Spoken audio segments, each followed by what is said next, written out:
sweet young girl was jilted by her husband. He left her, and he went his merry way. With tearful eyes she wrote a final letter, in which her broken heart had this to say.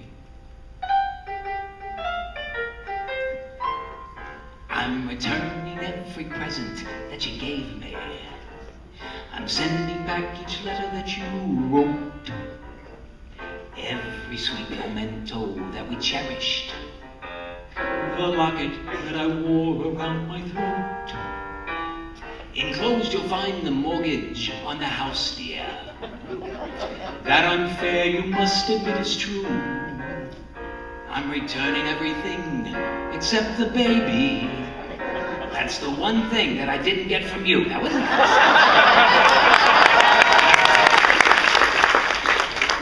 Now let me tell you a little something about these songs. These songs were all very popular songs when I was in vaudeville. It's hard to believe it, but when I started in show business, I was 7 years old. I sang on the Lower East Side of New York. I sang with 3 other kids. We called ourselves the Pee Wee Quartet. We started by singing in saloons. As soon as they heard us singing, they'd throw us out into the street. And we sang in the street. Didn't like us singing in the street, they'd throw us back into the saloon again. We didn't make much money, but we moved around a lot. Now let me tell you a little something about myself. I never played a good theater until I met Gracie. Before then, I was a small-time vaudeville actor until I was 27 years old. Now I was pretty bad. You should have seen some of the broken-down theaters I played. I played one theater that was so bad, Madame Burkhardt and her cockatoos were the headliners. I was just unbelievably bad.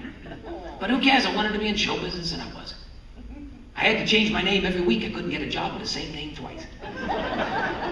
I was Jack Harris of Harris and Kelly. I was Phil Baxter of Baxter and Bates. I was Davis of Delight and Davis. My name was Sammy Davis.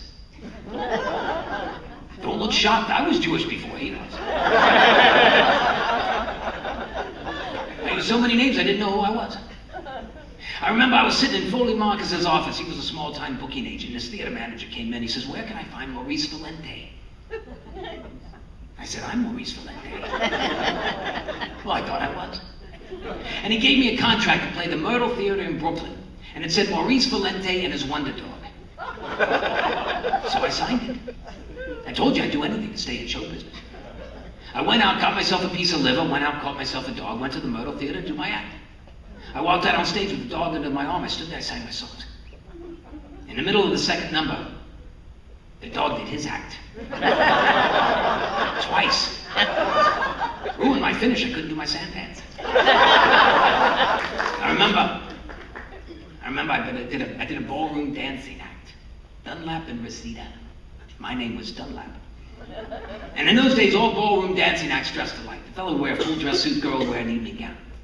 And my full dress suit cost me $22.50.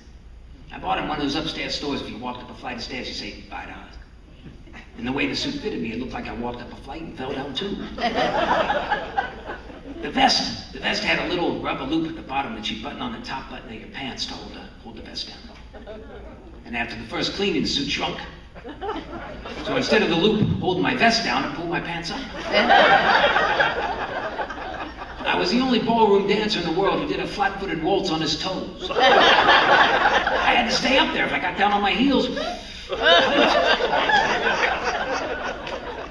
And Reseda got a dress in one of those fancy rental places where they made a beautiful dress and they'd rent it out 50 times for $10 a night, 50 times for $5 a night, 50 times for $2 a night, and then they'd sell it.